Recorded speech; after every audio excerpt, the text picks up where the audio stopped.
Welcome, Facebook community. R. Christian Minson here, coming to you live from the basement studios of Denver, Colorado. Just waiting for Facebook to show me that it's fully on, and it looks like it's going now. So, welcome, everybody. Come on in. Come on in for another day, another week of Facebook Live here, sharing wisdom from the life experience of a breathwork monk and psychonaut here. Let's just get on there. We got a couple people coming on. As you come on, use that chat bar. Use that. There's I don't see much hearts and thumbs ups and stuff these days, so I don't know if Facebook eliminated that ability to do that, but get used to using the interactive tools here. Ideally, this is an interactive forum. My name's R. Christian Minson.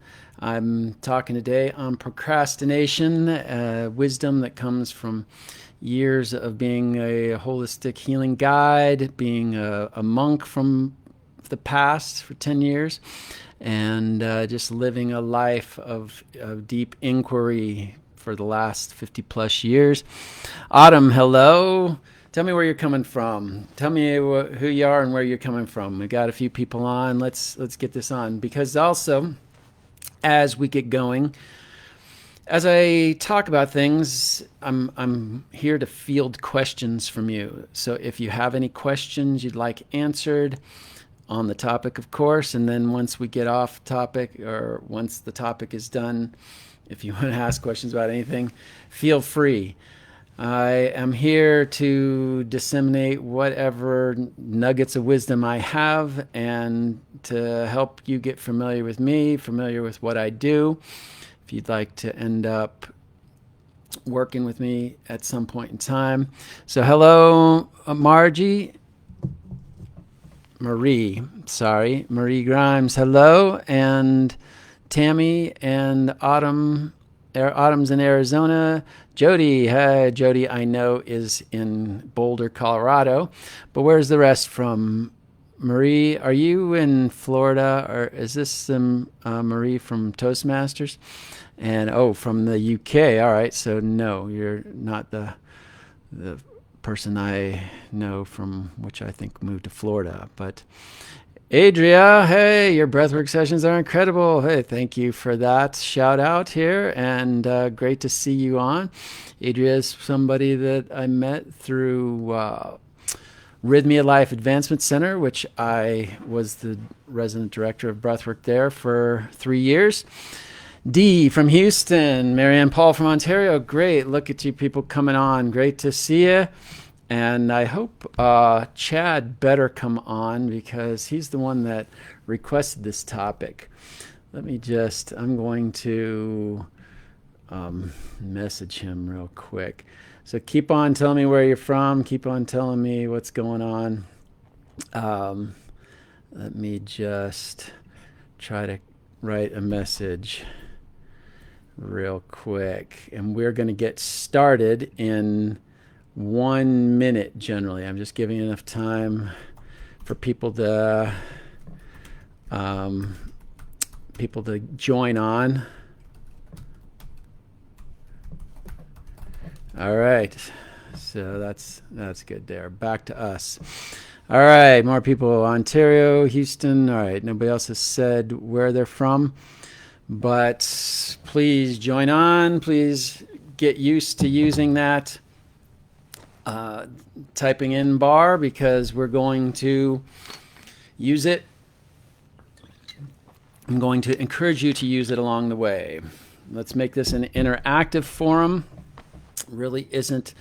There's a lot of wisdom to be disseminated about this topic and any topic I bring up, and I am not here to claim that I have the corner on any topic, basically. That there's much more out there than what we cover here, and I like it when we bring that, and when you guys bring that up. All right, here we go. Let me get prepared to start right now. Welcome everybody to weekly broadcast. I'm your host, R. Christian Minson, coming to you live today to talk about procrastination. I am the former director of breathwork at Rhythmia Life Advancement Center, Costa Rica. I am a certified transformational breath facilitator and senior trainer with the Transformational Breath Foundation for the last 15 years. Been all over the world sharing breathwork in some way, shape, or form. I'm an internet coach, a guide, and basically your guide to a higher version of yourself. So welcome today. As I mentioned, we're going to talk about the topic of procrastination, why we procrastinate. We'll look at what we can do about it. And before we get started, let's just say, hi, Chad got on. Hello, sure need this topic. And I'm saying, Chad, that you were the one who suggested this topic, so I hope that you didn't procrastinate and not get on this. Angel Rose from San Diego, hey, great to see you on here too. Adria is saying, will you send out recorded links of your presentation work, Christian? Yes. So these Facebook Lives, just so everybody knows, are archived in both my personal Facebook page videos. Probably an easier place to find them is in my business page, which is BreathFlow. It's Inhale Life /BreathFlow /R Christian Minson. You can find it by typing in just about any of those words. And like that page and get on it. In the videos section, all of the past Facebook Lives I've done are archived there. I also archive them on YouTube and on Instagram. So whatever your flavor of consumption is, get in there and you can get there. So Adria is saying has to go. Yes, please. It looks like important business. Come check out the recording later. And anybody else out there, please check it out. And and of course, if you have any topics of conversation you'd like to offer, please let me know, and I love to bring those up over time. This one today, procrastination, really was brought up by one of our listeners here, Chad, and somebody I've worked with extensively so far. And so I like to try to work in things that are actually relevant to you. Smart thinking, eh? All right, so procrastination. Why are we talking about this today? Marion Paul says she keeps losing me. I'm not sure why. If anybody else is having that problem, let me know. I am pretty solidly on Wi-Fi. I don't see anything else that's the issue right now, but if anybody else has that issue, please let me know. All right, why are we talking about this? Procrastination affects all of us, basically, and it literally robs us of our life, if you really think about it. Christian Metzger, let's procrastinate together. At least we'll be together if that's the case. But hopefully today we're going to move beyond procrastination together. So Marie is saying signal's great for her. Good. Anyway, procrastination robs us of our lives. Why? We've only got so much time on this planet. When we really think about it, even if we live 100 years, that's just such a blip on the map of existence in general. And it goes by so quickly. And as those years get on, we have to say, as much as I advocate health and vitality right up to our dying days, things tend to shift and change, and maybe things that you were ready to do back in your early 20s, 30s, 40s, maybe you can't do as easily when you're 70, 80, 90 years old. So every day we let pass us by without really claiming our dreams, claiming what is really up for you, is a day you can't get back. It's a lost opportunity, lost time. Time, many people say, is our most valuable commodity. And if you think about it, that's really true. I mean, we can make tons of money, but once our time's up, that's gone. We can be in best of health, but once our time's up, that's gone. We can do the greatest things. So when we start to really understand how valuable our time is, that makes us wake up a little bit to this subject.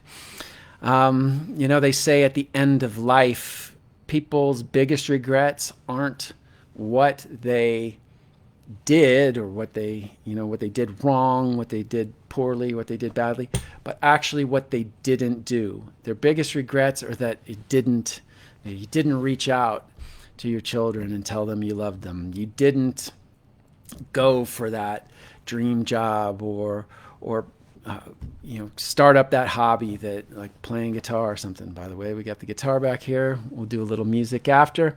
So all of this, it's not what we did wrong, how many times we failed and all that, but it's really that we didn't try. That is the biggest regret for most people on their deathbed. So let's not let that happen to us, and let's get right into this broadcast. So Jody's saying, was booted, rejoined. So I'm not sure why some of you are getting that. Most people are good, which is good. And of course, if you do lose any part of this, you can watch the recording after. Christian Metzger, who I used to work with at Rhythmia, is giving me lots of funnies now. He's procrastinating now as he's watching me. Is watching this considered procrastinating? It depends. Watching this is, to me, an investment.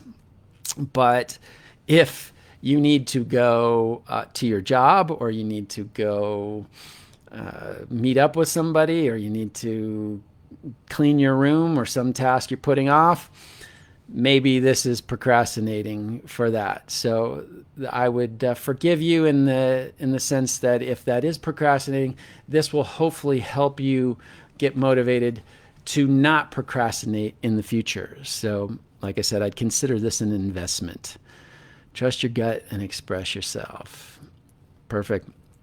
Marie, I find my best evidence of procrastination is when I write comprehensive to-do list of important tasks and do everything that isn't on the list.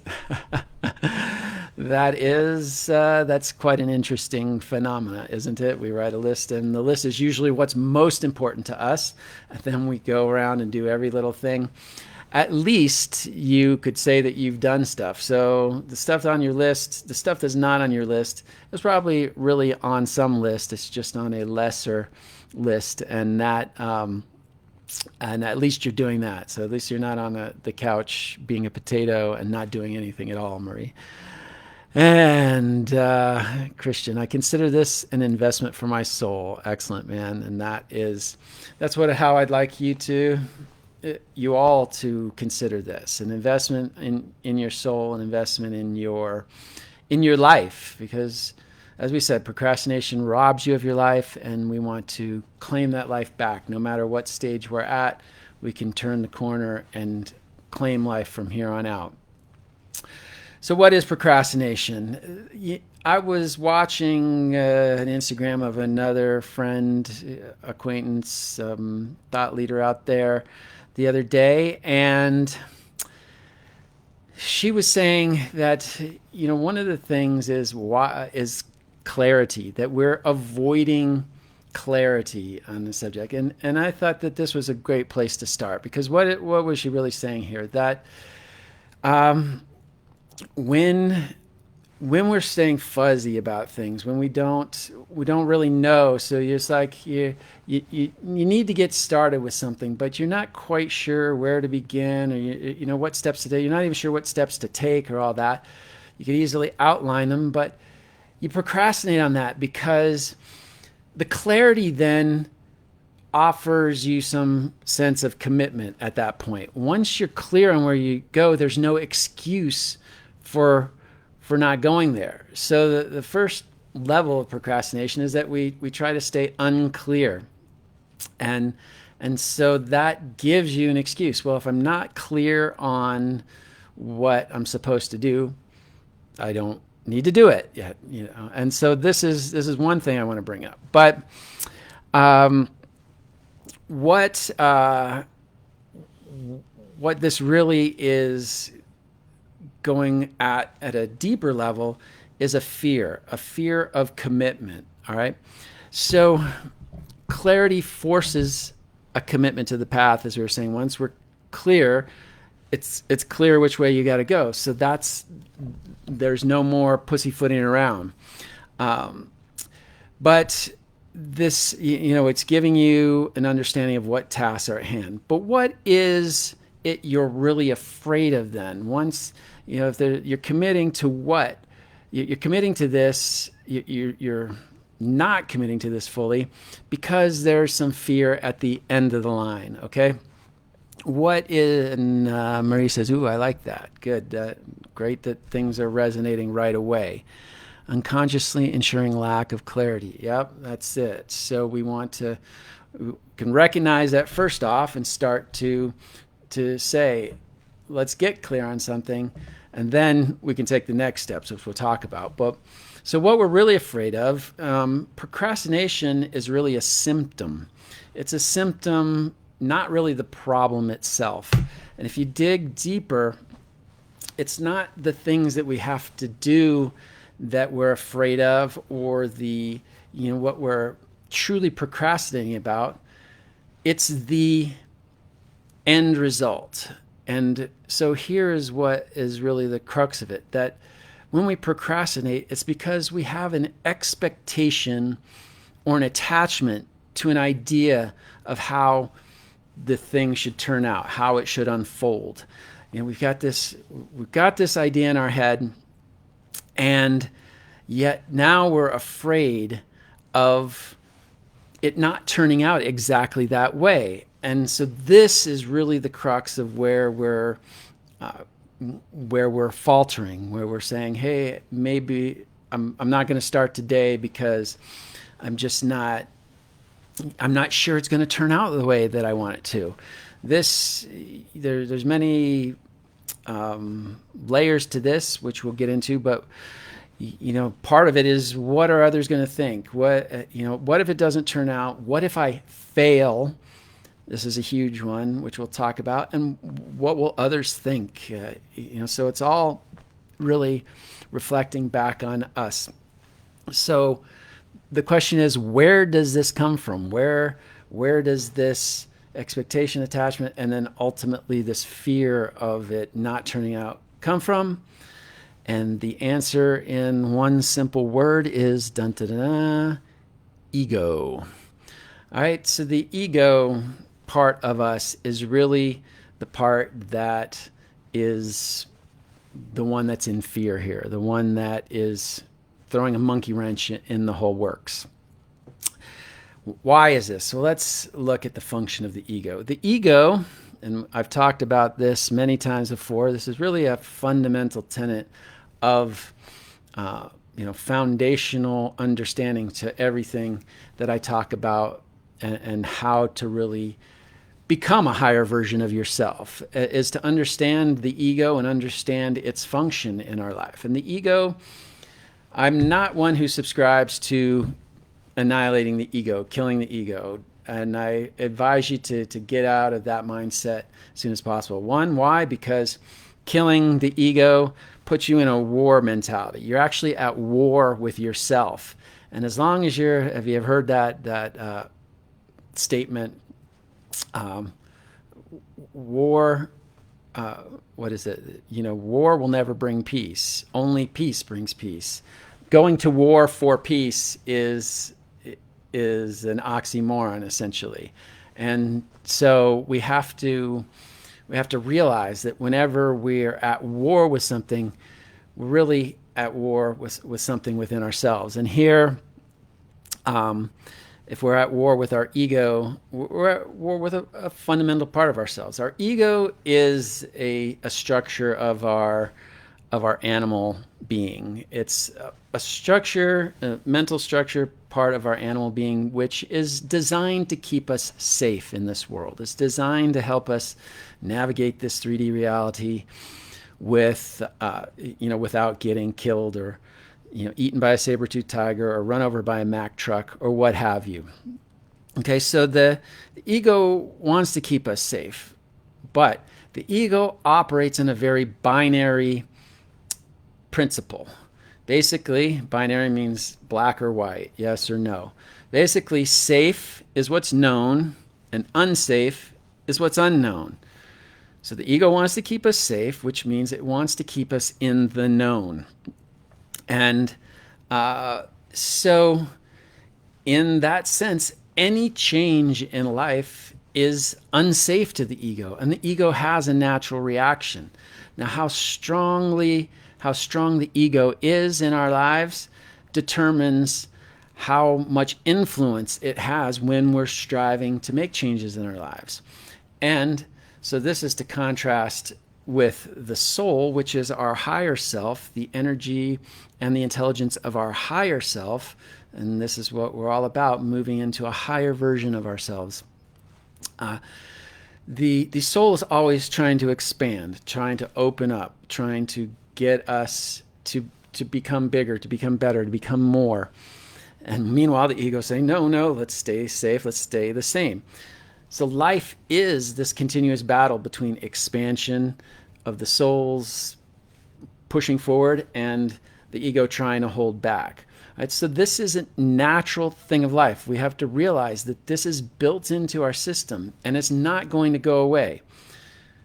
Now, it's not going to go away, but like I said, we can minimize the voice. It's like giving the ego a microphone here, and the ego could at first have, the volume really high in the microphone. So, the voice of the ego speaks so much more loudly over everything. And that's it. So we hear the ego and we follow the ego. But if we learn to turn down the volume of the voice of the ego, now it's still shouting, it's still giving its concerns, it's still all this, but it's in the background. And we can hear the voice of the soul and the voice of other reasoning and all this in front of the ego. So we have a chance then to listen and act on those voices than just the ego voice. So hopefully that makes sense. So now also the ego is really responsible for a lot of times our self-view and our view of ourself, our self-perception, our self-esteem. Usually the ego, because it's always scared about what's going on, has a very fragile self-view. And a lot of esteem issues can come out of that. A lot of times the ego is the creator of low self-esteem in our lives. And that low self-esteem tends to derail us. It is what saying, when we think about failing, we think about, oh, well, if it doesn't turn out the way that I want it to, I'm going to fail. And if I fail, then I'm terrible. I'm a bad person. This is the voice of ego in low self-esteem. And Tammy's saying, great analogy. Thanks there. Appreciate it. The ego with low self-esteem is also what causes us to pay so much attention to what other people are thinking and all that, what others' opinions. And then that as well can derail us. We don't want to, because of the ego's self-esteem is so fragile, we don't want people to be saying anything negative about our endeavors. And basically this is what I've learned about life as well. No matter what endeavor you put yourself in, people are going to talk positively about it, and other people are going to talk negatively about it. Now, depending on what you're doing, there may be less or more positive talk and less or more negative talk. But even we could say Saint Teresa, what she was doing in Calcutta, helping people, there were detractors. There were people who were criticizing her. And you're like, how can you criticize somebody who's obviously doing so much good in the world? I don't know either, but it happens. People will always criticize. Maybe one of the lessons I've learned from politicians, and again, I don't consider politicians very high on the scale of evolution, but what I do admire about them is they tend to have a thick skin, meaning like at least 50% of the people are railing on them no matter what side you're on, right? If you can be a Democrat, and 50% of the country is Republican, and they're going to be criticizing you. You could be Republican, and 50% of the country is Democrat, so they're going to be criticizing you.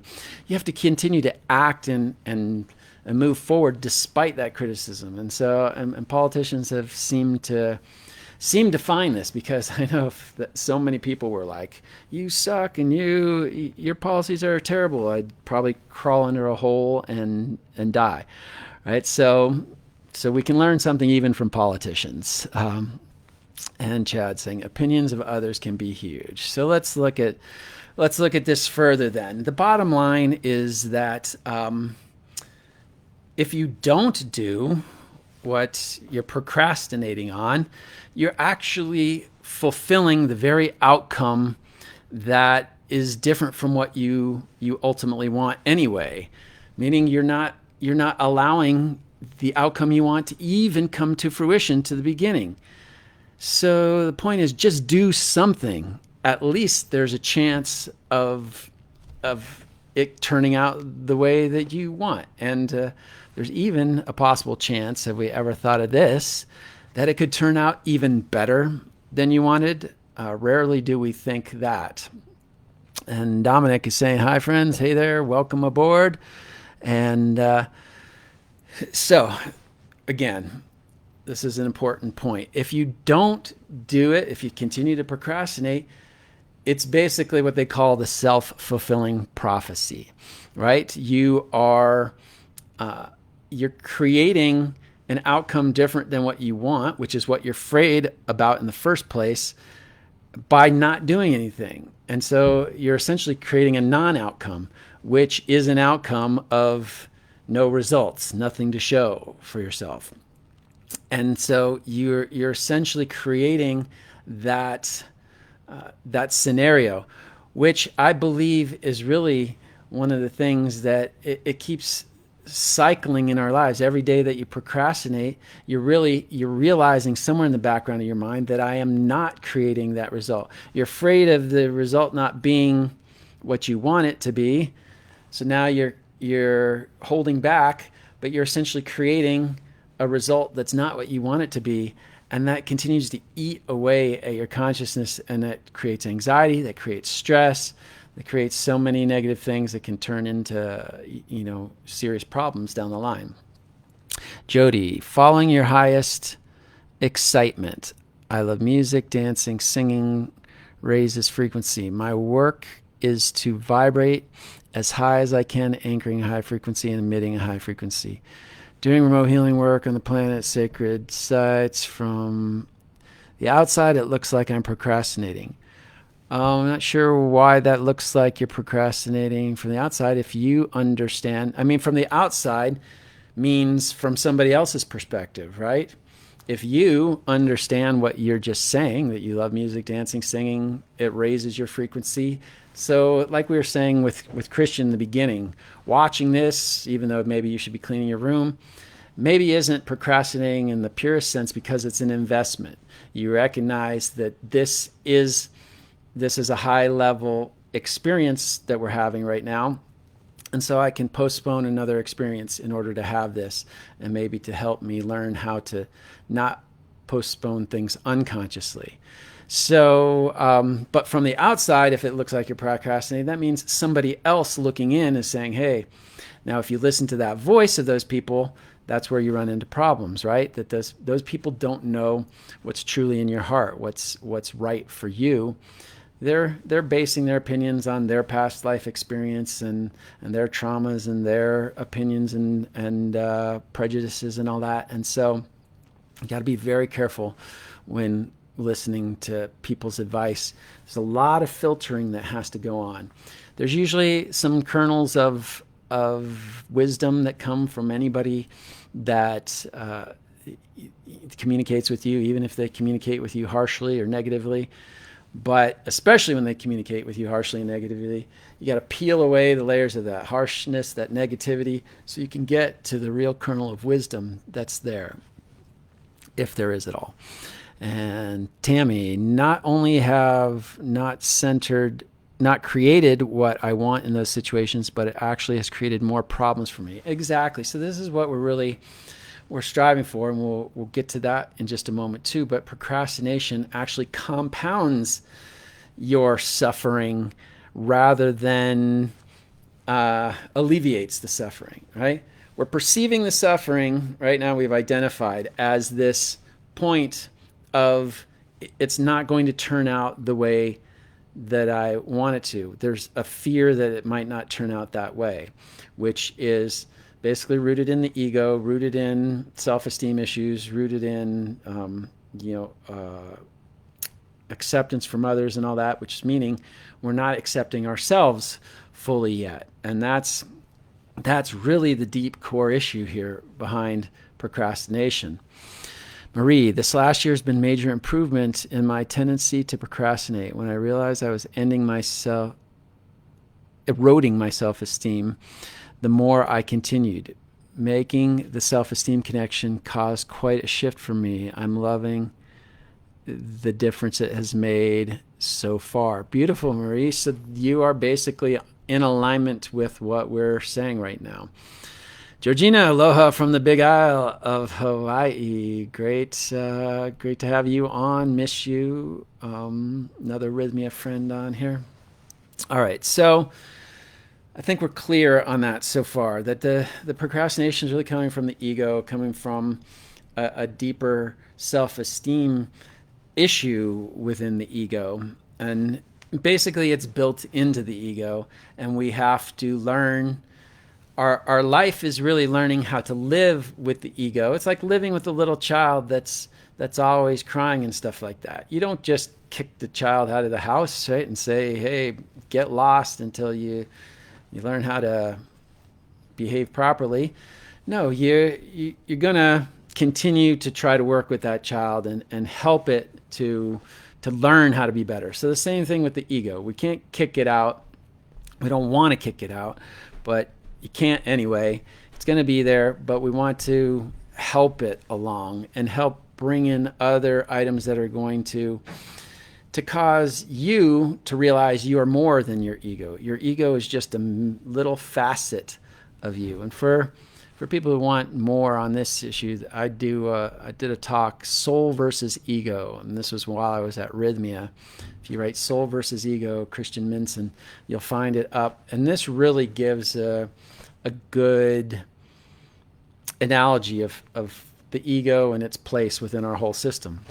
But let's just say there's at least the soul and the ego, so there's at least part of us that's more than the ego. There's a lot more there that we want to consider, and so that's what's really us. That's who we are when is the totality of things, including the ego. But the ego takes a little back seat there. All right. Now there is another, I thought something came to me that is a twist on our perspective here too, and this gives us a chance to understand what else might be going on here. I wonder if nope, can't do that here. So that is, perhaps you've heard of Maslow's hierarchy of needs. I think it's Abraham Maslow, psychologist, or I believe, and really created this pyramid of needs, which is to say, what he's saying is that there's base level needs, secondary level needs, third level, fourth, fifth level. We can't really focus on and achieve our fourth, fifth level needs, our higher level needs, if we're still struggling to fulfill our lower level needs. So let's look at this for a second. The first level is physical needs like air, water, food, shelter, sleep, that stuff. The second level is safety, to have your health, employment, property, family, social stability. Third level is belongingness, so friendship, family, belongingness, intimacy, a sense of connection. The third is the fourth is the self-esteem needs, which is confidence, achievement, respect for others, uniqueness, and some of the stuff we're talking about here. And then the fifth, the highest level, is self-actualization, or in the spiritual realm, we call it self-realization. It's our morality, the expression of our creativity, our ability to be spontaneous, our acceptance of everything around us, feeling life on purpose, that there's a meaning in it, and really fulfilling our inner potential. So what I would say when we're really looking at when we're procrastinating is that many of the things we're striving for probably come more on these higher level realms, the self-actualization, the self-esteem, maybe belongingness needs.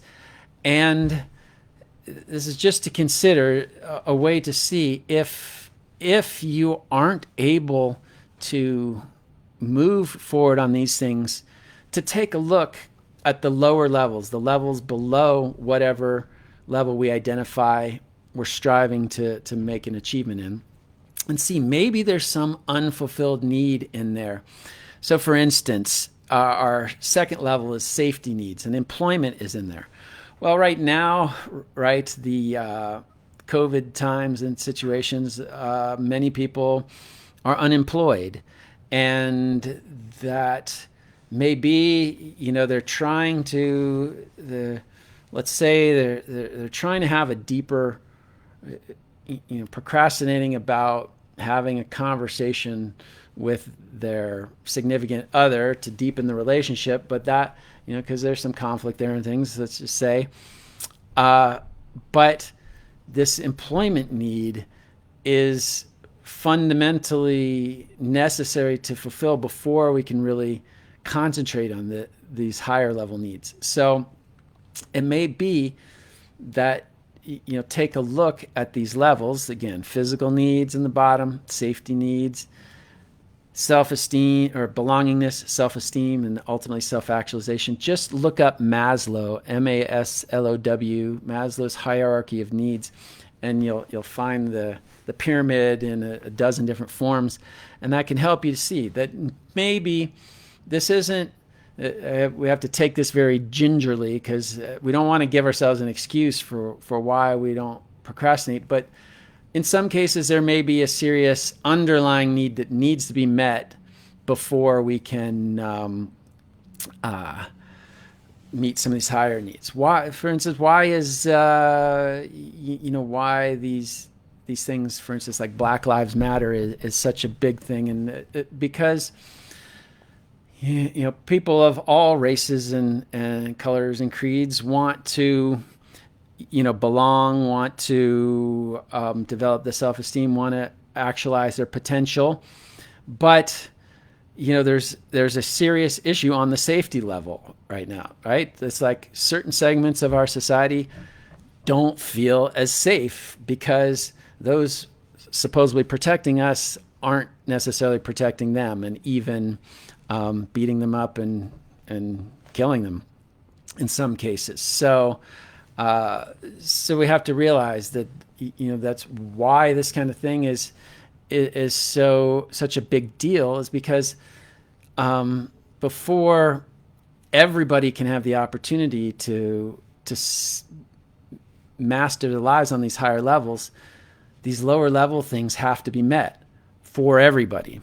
Okay, now some segments of the population, they're met, and so we may be callously thinking, well, why can't you go after your dreams and all this? You have as equal opportunity as anybody. But no, if there's an underlying dearth of safety in there, then it's very difficult to achieve these higher levels. All right, so this is something based on a psychological principle that's been in the field for decades and is pretty accepted out there. Something to consider. All right, I'm not saying that this is it, and basically, even if it is, we still want to start moving forward. So the way to not more procrastinate on that higher level thing is to immediately take care of that lower level thing, so then you can get back to that higher thing and start working on it. Marie is saying, wow, I never even considered this. It makes so much sense. So thanks. And that's what we're here for, to open up, expand our awarenesses, expand our understandings, so that more of a solution, more of a direction can come to you as an individual. And again, not saying that any of these ideas are right or wrong. In fact, I tried not to even use those words these days. More presenting to you a field of possibilities, a map, so to speak, of how life could potentially be navigated. And then it's up to you to look at that map and say, yeah, it fits the terrain that I live in, or no, I need a different map. This segment is definitely my biggest takeaway. Beautiful, beautiful. I'm glad to hear that, Marie. And thank you all so far for, been having a good interactive time here. So let's keep that up. Now, how do we overcome procrastination? And there's some actions to take, but there's also some mindset things. And starting with the mindset is really to develop a spiritual mindset. And what do I mean by this? Last week I did a Facebook Live, Musings of a Former Monk, and I was a monk for 10 years of my life. I didn't think I mentioned that today. Maybe I did at the beginning. But 10 years I lived day in and day out a lifestyle designed to solidify a mindset of spirituality. What does that mean? Basically, to really ingrain in viscerally that we are spirit beings primarily, and we're having a physical experience. And so this physical experience isn't our permanent reality, or it isn't the be-all and end-all. And from that perspective, there's a lot of potential to release our attachment to the things of the world. Now, it isn't to say that the world isn't important, and it very much is. And as I said last week, why I left was partly to not leave the world to try to attain God, but bring God, or bring our higher self, our spiritual nature, back into the physical plane. So more of an embodied spirituality is what I speak, act, and live on these days. So this spiritual mindset is part of what I do in my coaching, is really come at things from the spiritual perspective and help people to start to see things from that perspective, and ideally start to develop some of the habits that day in and day out start to shift your mindset. And just think, your mindset isn't something, well, it is something that we could change immediately. We could literally, as soon as you make up your mind to change it, you can change it. However, I've noticed that lots of people have a lot of weight to that change, and there's a lot of things dragging on your ability to, say, flip the switch, so to speak. And so over time, it's a sustained effort to get to that place where then we have a different mindset of who we are, which gives us a chance to let go of our attachments to things, to outcomes, to materialness.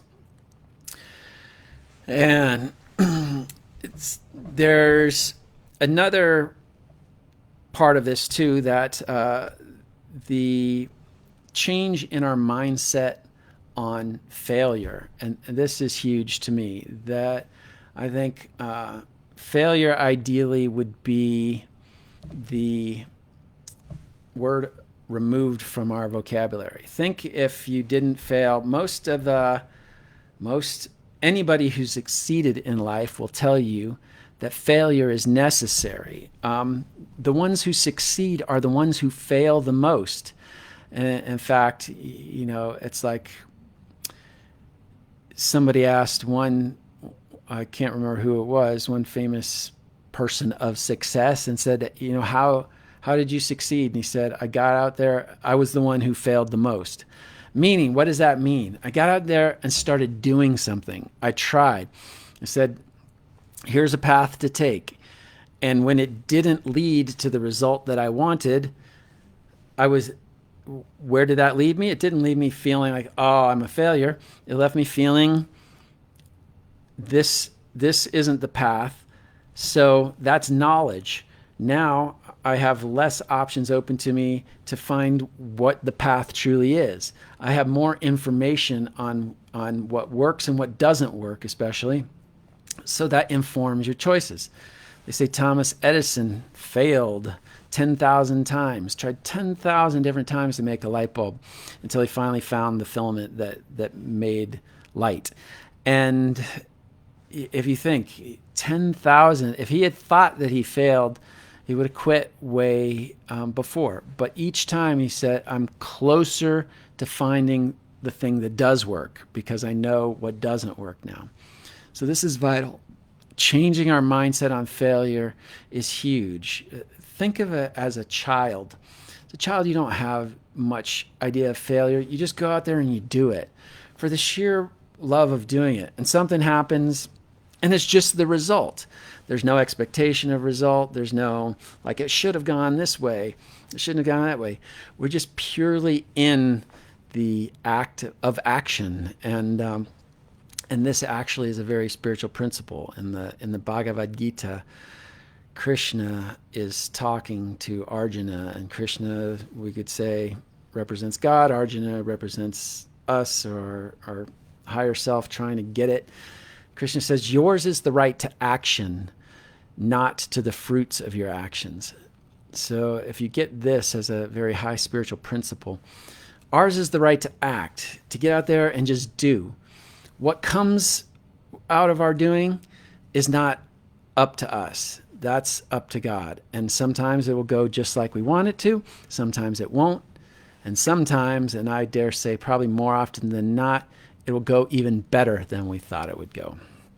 All right, so develop that mindset. Now, breath work is a solution here. And of course, this is why breath work is such a huge tool in the work that I do with people, because it helps us to work on letting go. So we're striving first to let go of our attachment and our expectation at the end. We may have a desired result, which is still quite okay, but we let go of the attachment to it, meaning if it doesn't turn out that way, that we don't have all this negative baggage wrapped around that. Letting go primarily works with letting go of the exhale, just learning to just relax into it, not forcing it, not fighting with it. Again, remember, if we're fighting with what we're trying to let go of, we're at war with it, and that keeps us engaged with that thing, rather than just letting go and letting it be done. Marie, I've heard the various references to failing many times over, and I heard something new in the way you just explained it. Thank you. Yeah, great. Great that you're getting stuff out of this. And Tammy is saying, beautiful, good. So again, breath work is one, helping us learning to let go. That's one of the major facets of breath work. The other thing is that, through why do we have self-esteem issues? Why do we have this sort of fears of failure and things not turning out right in the first place? Usually that's caused by past experiences, past traumas, past negative experiences. And this is directly what we work with the breath work, is to uproot these old experiences that basically have shaped or colored the way you perceive reality. And as we let go of those, the coloring, those glasses come off, and you can see things as they really are. So breath work can really help for you to neutralize your self-esteem issues, and then to build stronger self-esteem, which then leads to not feeling bad if things don't go the way you expect them to. And on a deeper level, recognizing that as we move forward, even if things don't go as expected, they're forward movement to a greater unfolding of something that will pay off in the end. All right, so that's the mindset stuff. And then some of the actions you can also deal with are, one of the things is that we really need leverage. Leverage is basically two types, positive and negative. Positive leverage is really dwelling on the success of overcoming, to actually seeing when you do succeed and how great it feels. Negative leverage is to dwell on the pain of not overcoming. Both these get into the feeling of it, all right? Meaning you want to feel what it feels like. So you really think back to times when you have succeeded, and the feelings of liberation, the feelings of self-confidence, the feeling of happiness and positivity, elation at that. And really say, visualize coming to completion with whatever you're doing and how good it can feel. On the other side, dwell on if you continue to procrastinate, feel what that feels like, and all of us know what that feels like. The anxiety, the stress, the keeping this with you and continuing to cycle in it. As long as we keep not acting, we keep cycling in this. So exacerbate that pain, really amplify it in your head when you're thinking of this. And these can be motivations for moving you into action. Trying to breathe, awesome idea. Or tying to the breath, awesome idea. Cool, Chad. Jonathan is saying, great points. Love the quote. Ours is the right to act. Good. And that's straight out of the Bhagavad Gita. So this is deep spiritual wisdom and very profound when we really get it on a soul level. So we want to utilize leverage. Then another aspect is if you can't, a lot of times our tasks seem insurmountable. There's so much to do. Yogananda, my spiritual teacher back here, used to say, do a little bit each day. If we do a little bit, you find that it's not too much time, not too much effort, not too much investment. But at the end of a week, end of a month, or whatever, you look back and you're like, wow, I'm getting things done. And there's a satisfaction there. And then two things that I use a lot when I'm procrastinating, and I procrastinate as much as anybody, and it's, like I said, it's why we're talking about this. It affects us all, and to greater or lesser degrees, of course. But when I feel like I'm procrastinating, I'll do one of two things. One, I'll announce it publicly to people. And then I've got people, we use this idea of carrying what other people think to our advantage and saying that now people know, you're supposed to get this done by this date, or this is what you want to do. And so it's like there's some motivation to get it done so you don't look bad in their eyes. That's kind of a twist on that otherwise negative idea of caring what other people think. The other thing I do is just schedule it. It's like, you've got some tasks to do, and it's like you keep stopping because you don't know how to quite do it, or you don't know what you're supposed to do. Oftentimes, I'll just put it on the calendar. Put it on the calendar again, announce it to at least somebody else. So now there's a commitment there. And it's amazing how just putting it on the calendar will cause the ball to start rolling. Now it's real. Now you've got to make it happen. And many of us operate well under pressure, or we need some pressure to get us moving. And it's that putting it on the schedule. Now there's a deadline, and time just keeps moving closer and closer to that deadline. Or I don't know which way you're seeing it here, left or right, but closer and closer so you start to get things done, so you don't hit that deadline and have nothing. So announcing it, scheduling it. So basically, Tammy, my theory on momentum is that it's not neutral. So we are moving towards the positive or negative of what we desire. The small steps you spoke of move us in the direction we wish, and they gain momentum. That's very true. That's another way to put it is we're not moving forward, we're moving backwards. If we're not doing the things we need to do, and in some ways we can take our life goals, our desires as our spiritual mandates for our lives. A lot of what we need to do in life comes from what we want to do in life. And that by understanding that, then we have to move towards it. We have to take action. You want to make those things happen. And if you don't, other things start to happen. Things happen. Are you making life happen, or is life happening to you? And sometimes it's nice to let life happen, to just be free as a bird and such. But when you start getting those inner voice saying, hey, it's time to do this, time to do that, that is your soul speaking to you. And it's important to understand that if we're not taking steps forward, we're actually taking steps backwards. So what if you allowed yourself the space to try what you're up against and see what happens? Take the mindset of a child and just do it. What if you didn't think that you could fail? How much more exploratory would you be? How much more excited would you be to try new things? And how much richer would your life ultimately be when you've had all these accomplishments because you didn't sit around waiting to accomplish, but you actually just went out there and did it?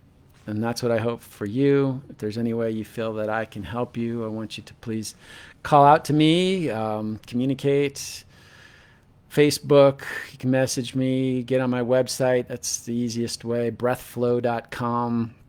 You got a contact form there. I think links to everything else that I got, but Instagram, R. Christian Minson, just look me up, YouTube. I'm here to help. I'm here to be, as I said, your guide to a higher version of yourself.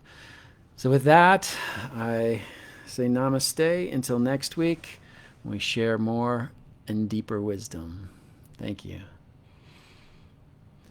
Now, before I go, though, we have the guitar back here, and as promised to you, we always try to bring a musical number into this, and we've got a good one for today. This one, I've actually just learned I found out that it's a Sanskrit mantra originally sung as a lullaby by a woman saint to her children in the Vedas. So this is really, this is in that realm of spiritual wisdom. And Kimberly's saying, grateful, thank you. So we're going to sing this song. The verse is in Sanskrit, which I just learned, or I'm going to be reading it basically as I'm singing it, and then the English translation to it. So let us do this.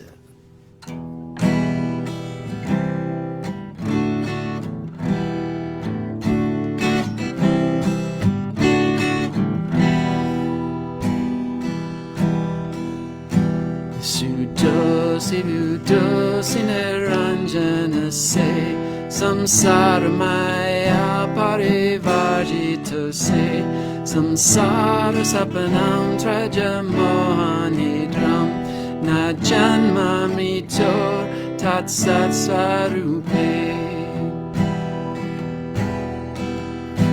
Sudosi budosi niranjana se samsara maya parivarjito se samsara samparam trajam mohaniram na janmarito tattasarupe. You are forever pure, you are forever true, and the dream of this world will never touch you. So give up your attachment and give up your confusion. Fly to that space that's beyond all illusion. You are forever pure, you are forever true, and the dream of this world can never touch you. So give up your attachment and give up your confusion. Fly to that space that's beyond all illusion. You are forever pure, you are forever true, and the dream of this world can never touch you. So give up your attachment and give up your confusion, and fly to that space that's beyond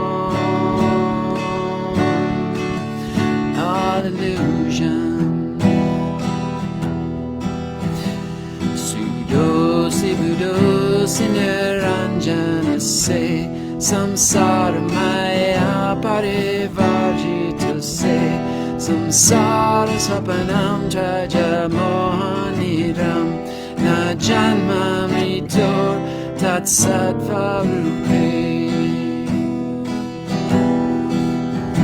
sudosi budosi niranjana se samsara maya parivarjita se samsara sapanam traja mohaniram na janma mrito tatsava sarupe.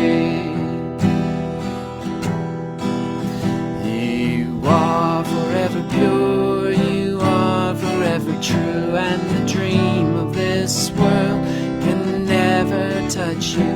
So give up your attachment and give up your confusion and fly to that space that's beyond all illusion. You are forever pure, you are forever true, and the dream of this world can never touch you. So give up your attachment and give up your confusion and fly to that space that's beyond all illusion.